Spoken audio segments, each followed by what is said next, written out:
Now, around these rocky outcrops, a lot of the species you're going to get have teeth, but one has like little nipping teeth that are like bolt croppers. That's the triggerfish. The area we're fishing, they call them, I think, all blackfish because they're black.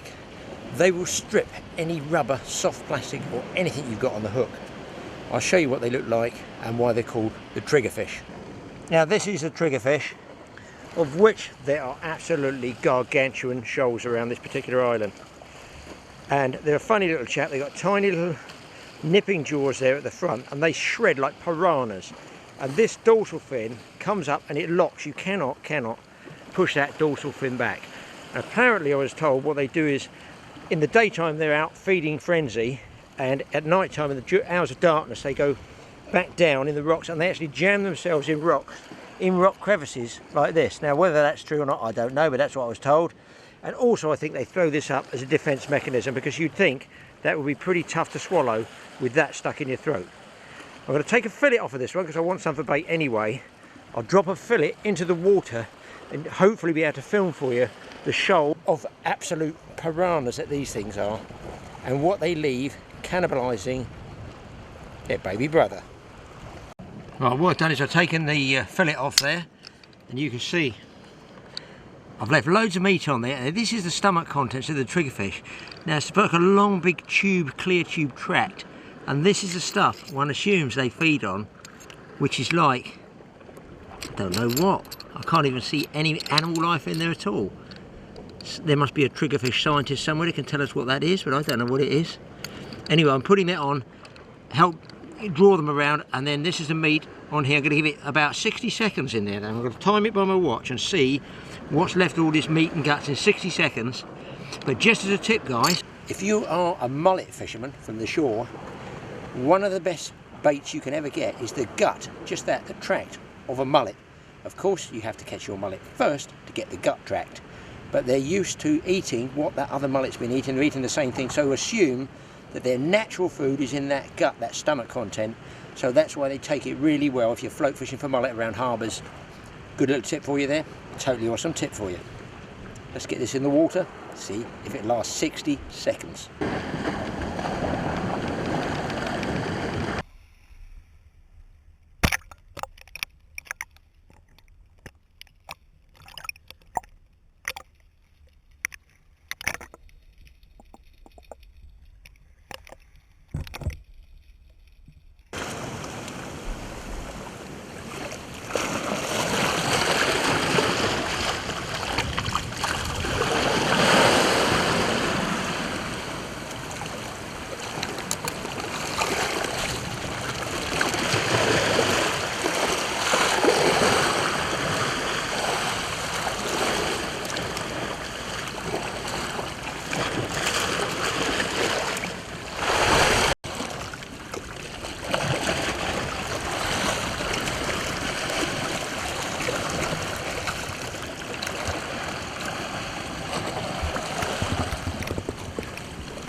I think because it's so deep here, I'm going to stick with one of these big chrome, like a perk. We've increased it with bigger split rings, bigger trebles, and I've got an 80-pound one on there, 5 feet long. It takes a lot of line. I think it's about 500 yards of 80-pound braid. And I'm going to try a little bit deeper and see if I can't get something like a grouper to show you. Kev's on the top with a popper.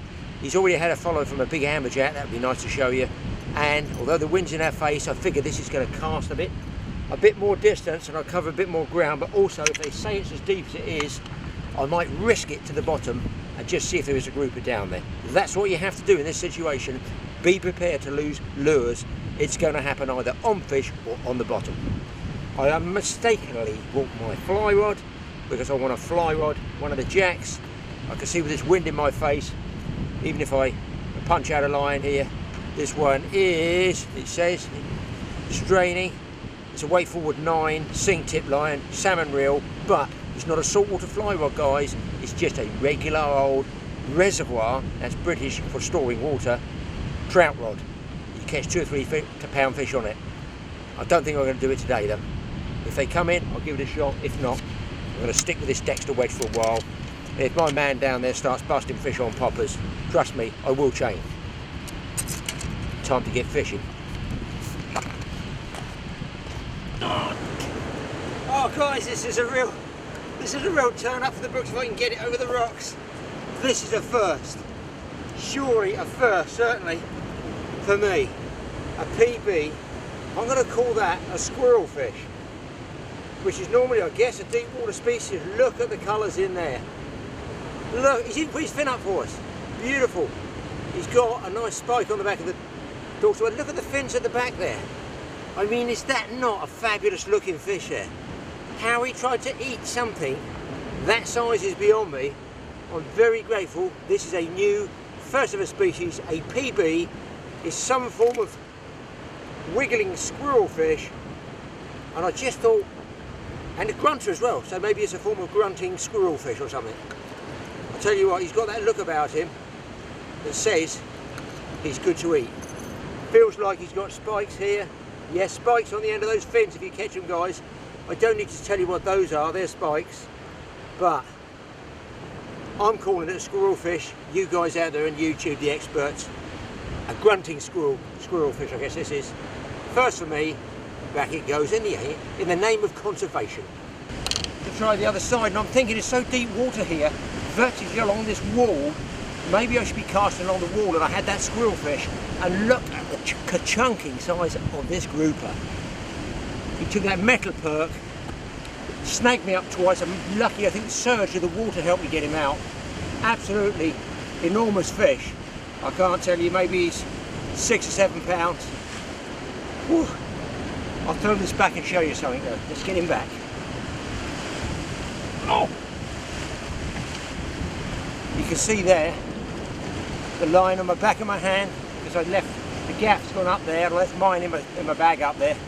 I've had to wrap the braid around my hand, hand over hand, to get it up. So be careful, wear a pair of gloves. And I've also extended the length of my leader, because I now don't have to cast out so far. I'm casting along, and that leader of 80 pound gives you some sort of abrasion, protection, resistance, whatever, when you're hauling fish up the rocks. Repair the hand with a bit of circulation and get back out there.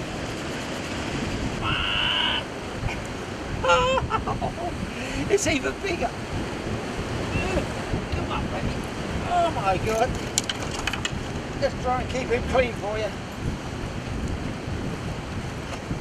Man, Kev shouldn't have moved. This is, oh, I can hardly hold it. Got to be close to 10 pounds. I'm going to hold him by the perk, you know, the lure. This fish is close. It's got to be close to double figures. 10 pounds.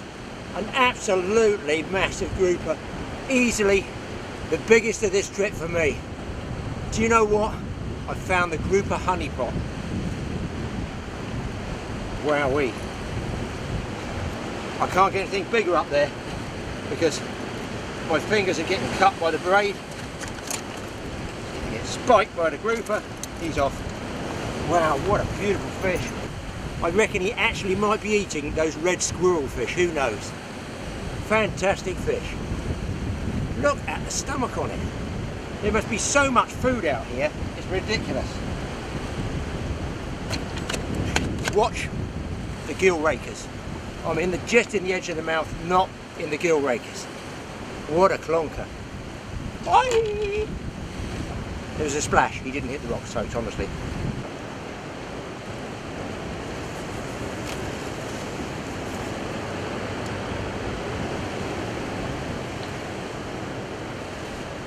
Just letting this sink now. I actually got a grouper hit on the way down. So deep there. And then I'm jigging it back.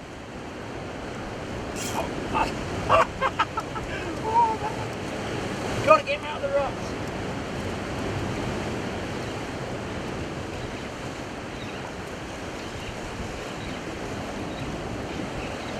Oh, he came off. Got back down. Oh, it's another one. Oh my God, what a place. Oh, I just hope it's a bit smaller.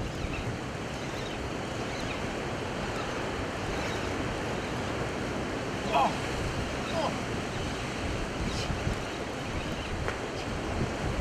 Oh. It's another big one, folks. Oh my God.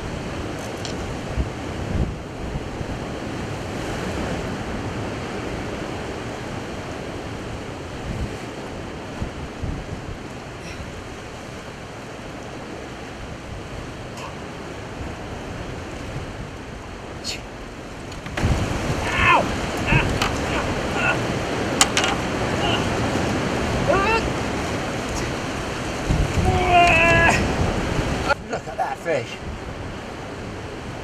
Do you know they all seem big here? I might have to move. My age, the climb's enough.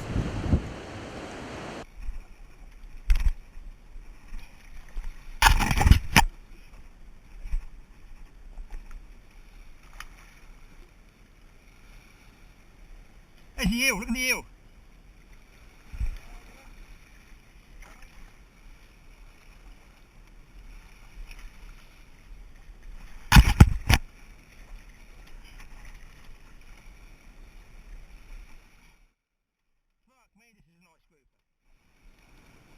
This is double figure, I reckon. Yeah, look at the size of it.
Takes you around the end of the jetty.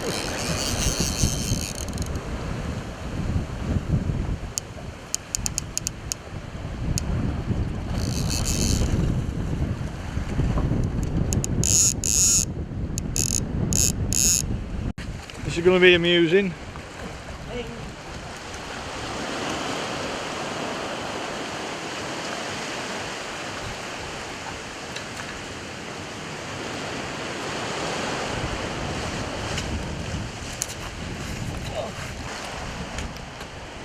Here we go. Blue and white colour. Definitely blue and white at night. A nice jack, taken where they dump all the carcasses. There's plenty here, it's a bit of action, a bit of fun. I would have liked to have got it off the beach, but I just couldn't risk getting washed away over there.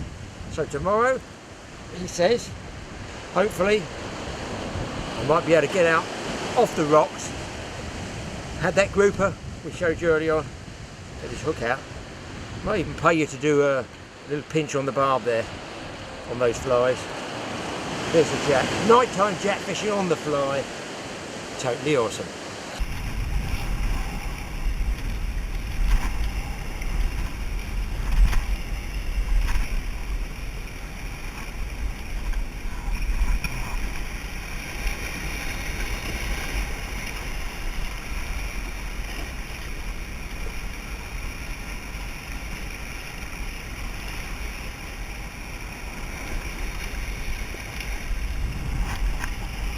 And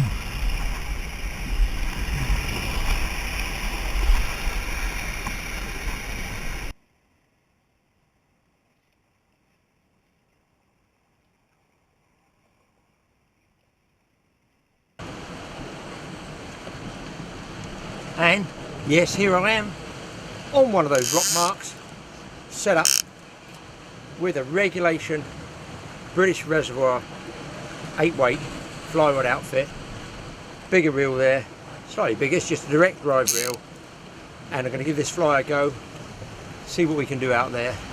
And I'm telling you, there's every chance I could actually get blackjack on a fly and lose it.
fucking bastard.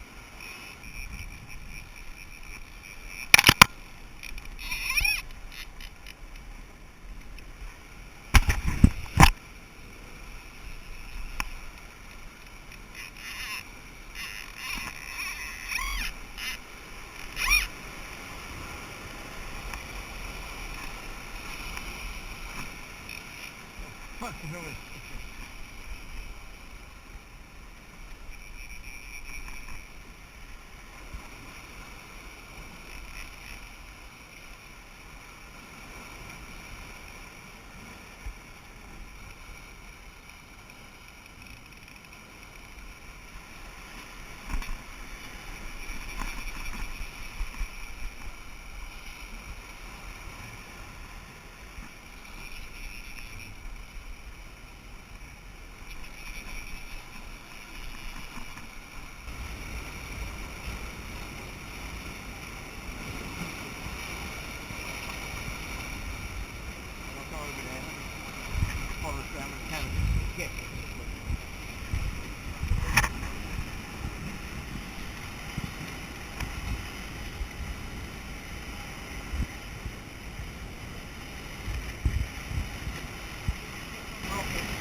stupid.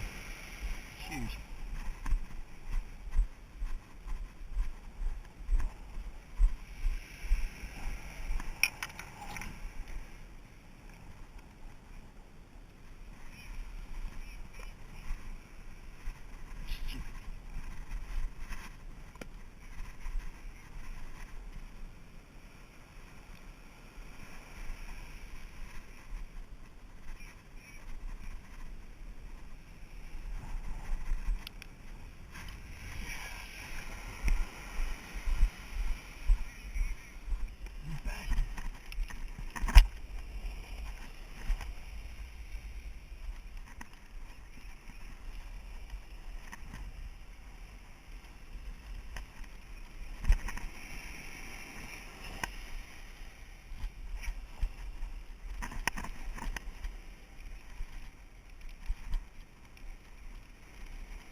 There you go, guys. I'll tell you what, that has got to be some pretty fantastic fishing, isn't it? Look at the size of that jack. That is a beautiful, beautiful fish. Really nice. Pleased with that one. That is a blackjack. It's got to be close to 10, 12 pounds on a tiny little English jig, but with a decent single hook. One thing I will say, guys, picking them up by the wrist of the tails, just watching some spikes on the end here, but just be careful doing that. Hook fell out because it's barbless. Oh, mama. Look at that. What a crackerjack fish. Let's get it back.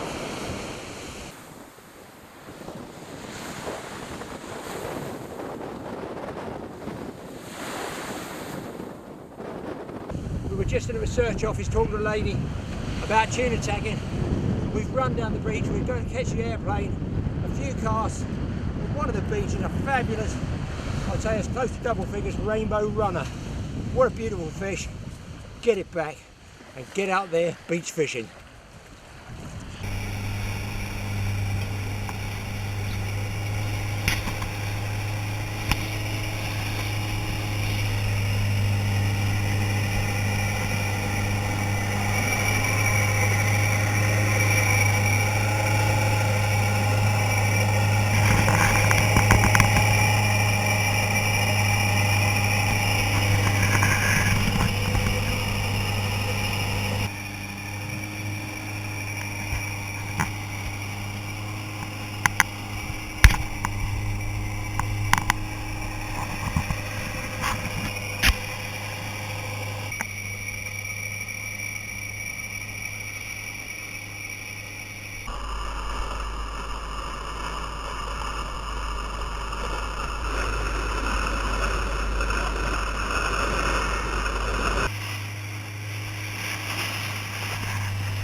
We have one oilfish and we wanted to show you and talk about it so that you can see the scales and wait for this, the jaws, the very impressive jaws of the oilfish. But it's been sort of intercepted on the way to the surface. I'll show you what I mean. And this was not a small fish. I don't know if you can see that, but there is all that's left. He says dropping at the field. Oh, that would have been a big, big oilfish. Swallowed the hook, I guess. Eddie Patrick swallowed the hook, you think? Probably so. Yeah. What's And flashing? I felt one bump on the line, and that's what we got left. And the rest of it probably weighs, I don't know, 30, 35 pounds, something like that. 40 pounds is what we got left, so it's a big oilfish. But you see I've got gloves on. Just tell us about these, Patrick. What are they? It's the way the scales are facing us. The scales, they come up on the ends. They come up like this? Yes, sir. So never pick them up. That's why we got the gloves. I don't know if you can hear that on the camera. But they're really, really dodgy fish to pick up. And maybe we'll get one with a head and show you what the jaws look like. Just stuck to me. The biggest half a fish I've ever caught. Okay, that's the rig I'm using, which is basically just a shark trace. Something like a 10-0 hook. A nice piece of, what meat's that on there, Patrick? Blackjack. Piece of blackjack that Dave caught on the way out here. Steel cable, lead's tied on, so probably 250 pound leader. Drop it down slowly, hit the bottom and then come what, 10 turns you say? 10 turns. About 10 to 15 turns up, and that's oilfish territory.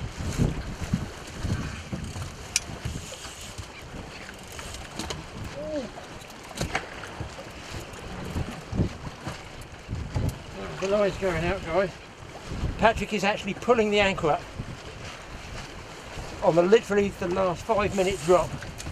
Phil's had a Galapagos shark on a nylon trace, wasn't it, Phil? Yep. I guess about 100 pounds.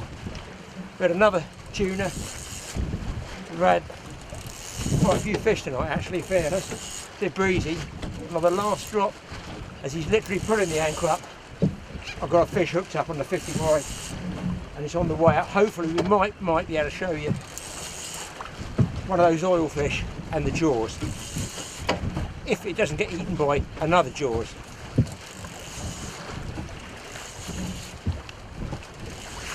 Which I think is fairly probable. Oh, come on, too.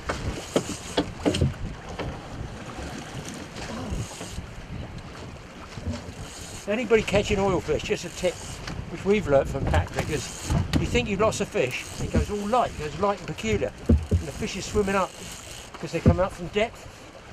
So you've got to keep pace, you've really got to wind fast. Not exactly just wind fast, keep in contact with the fish. Then it comes tight, and when they get to a certain depth, I don't know what that depth is, they obviously don't like it if they're deep water fish, then they can barrel on down. That's when you got like this. Out goes the line. Ripping out. He's obviously got to a depth that he doesn't like, or he's being chased by a 500 pound shark.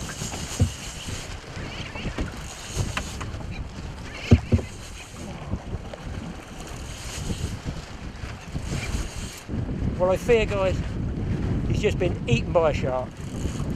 I don't think there's any chance of eventually showing you the head of a full oil fish.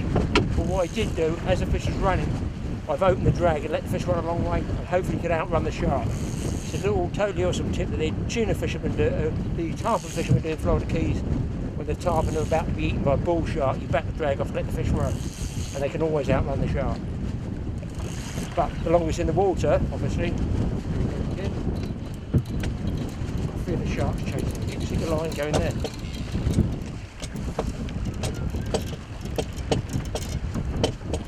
Not looking good for the oilfish picture.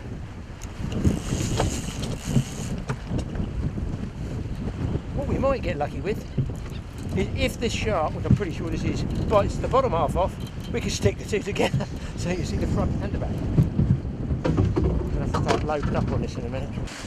At last, got a huge oilfish here. Actually thought he'd been eaten by a shark, he was fighting so hard. And this one, let me show you, Patrick says, about 100 pounds. Look at the size of the jaws on that. I'll put him right up so Phil can get in there. You can see absolutely ripped with teeth, and they got little secondary teeth inside, haven't they, Patrick? I see in the roof of their mouth, and they're apparently really, really sharp, as well as all these scales here. You can hear it. Listen, all over, and the tops of the spine. So I don't know whether I'm going to be able to lift that up for you. We'll have a go. But what a fantastic finish to a trip after the oilfish, to come up with one that I can't lift. I physically can't get that one off. We caught so many fish, and we're so old, our group, well, except for Kev. we're all oldies on this trip, and we caught some fabulous fish. Over here with Patrick. What a monster fish, a monster of the deep. Brilliant.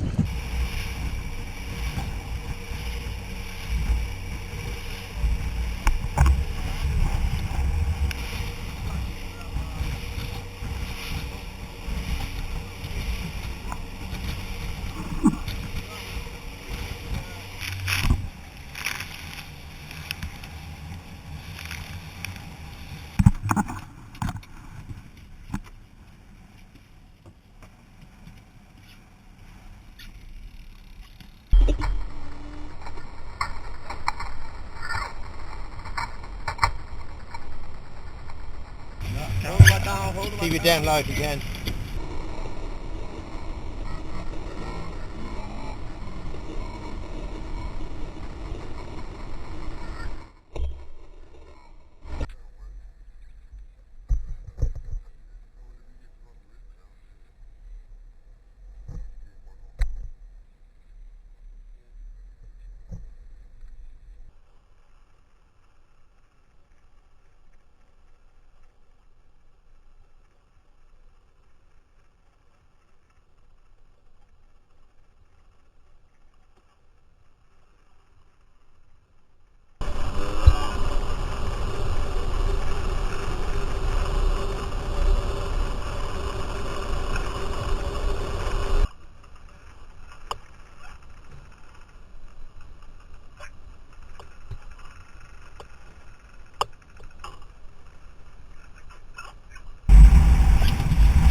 Do I get your camera? Yeah.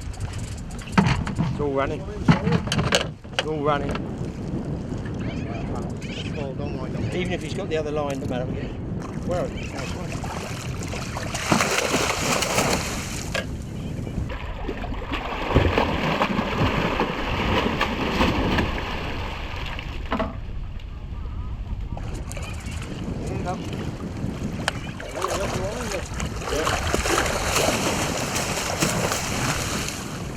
frisky. Any more film this one? Yeah. Okay, I'm going to cut this one. If I can find you alive, be alive. Just here.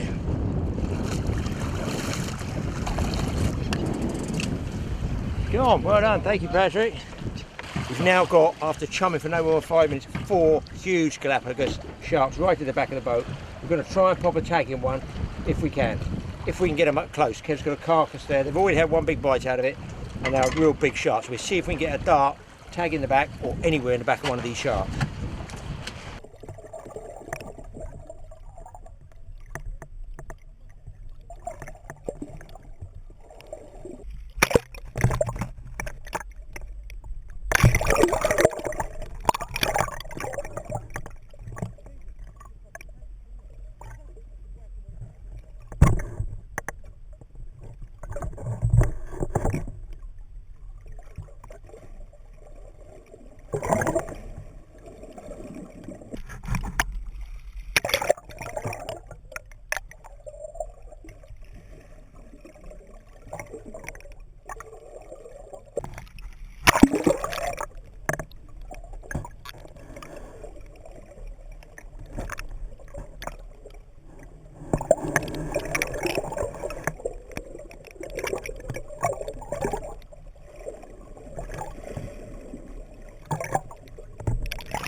This is Finn.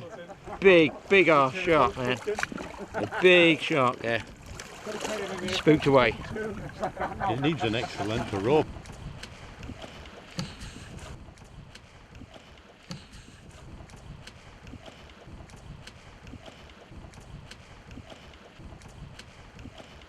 Well, I tell you what people, you definitely do not need to fall in the water there. There's some big sharks. Bomb. You'd be cut in half, I should think. And listen, if you go inshore, you'd probably get stripped to the bone if you're falling off those rocks by those monster hordes of triggerfish. What a place. Brings back the memories. Why don't I go big game fishing again? Don't forget guys, if you enjoyed this, mention in the comments, hit the subscribe button. TA Fishing, TA Outdoors, go and see what Mike's doing on TA Outdoors. And I'll be working on more films to try and keep you people entertained.